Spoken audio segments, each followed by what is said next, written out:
That's because the city protected the contractor, which is Urban Alchemy's image, despite mounting complaints. The contractor failed to track shelter grievances. So this is based off of an article in the Portland Mercury by Jeremiah Hayden, where it says record city staff PR firm coordinated to polish Urban Alchemy's image. And so the history here is Urban Alchemy is a nonprofit based out of California, began in San Francisco and LA. It's since expanded to Texas and Alabama.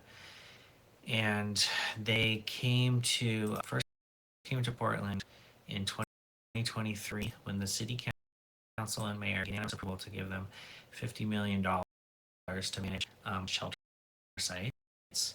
And so that was in 2023. That was Mayor Ted Wheeler, Carmen Rubio, Dan Ryan, the only current council members around, Renee Gonzalez, and me. That was the group that gave Urban Alchemy the $50 million and said, you can manage our homeless response. They traveled to San Francisco and thought it was such a great model. That's sarcasm. That went for it. And so this profits revenues are 99% taxpayer dollars. So anytime there's some sort of infraction going on, you can think of them as a city employee because taxpayer dollars are paying for those salaries. So let's see what is going on. They have more than 80 complaints from guests to their services, including sexual harassment, sexual assault, and other grievances. And this is what the staff is doing to the people who come to the homeless shelter. Let's see. So it's, here we go.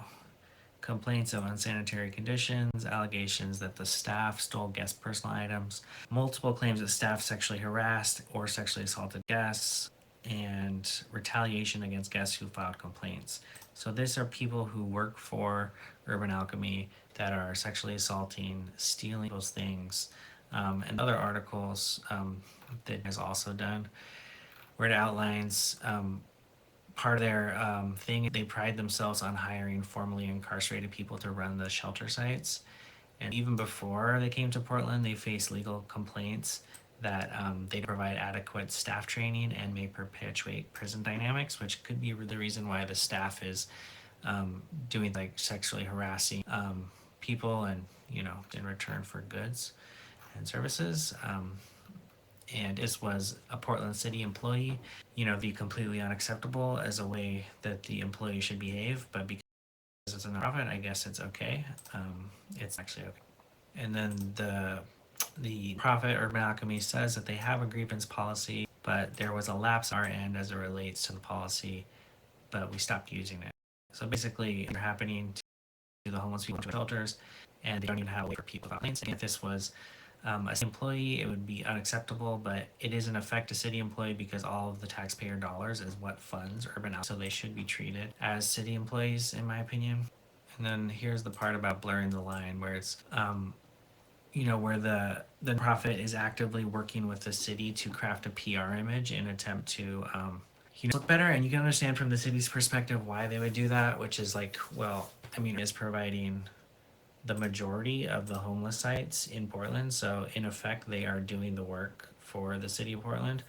And so because of that, you want to work on your PR strategy, but that shouldn't be to the detriment, actually, good service and treating people poorly.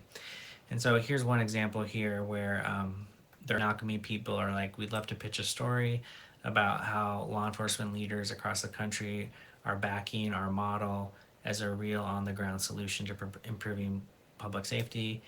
And then the person who's in charge of Portland Solutions, Brockner Cap, who has since left the organization, she says, let's please talk about this. Who knows what actually happened from that. But then the spokesperson, Mike Brenner, had a different idea. He says it's not their place to promote a business that's mentioned in at least one criminal investigation, which seems to be more of a response, I would say. And so at the end of the day, we're going to give the city of Portland a -2 and Urban Alchemy a -2 because these are taxpayer dollars. They shouldn't be spent appropriately. They should be able to know what they're going to. It should be quality services, not where the homeless people are harassed and their things are being stolen. Like that.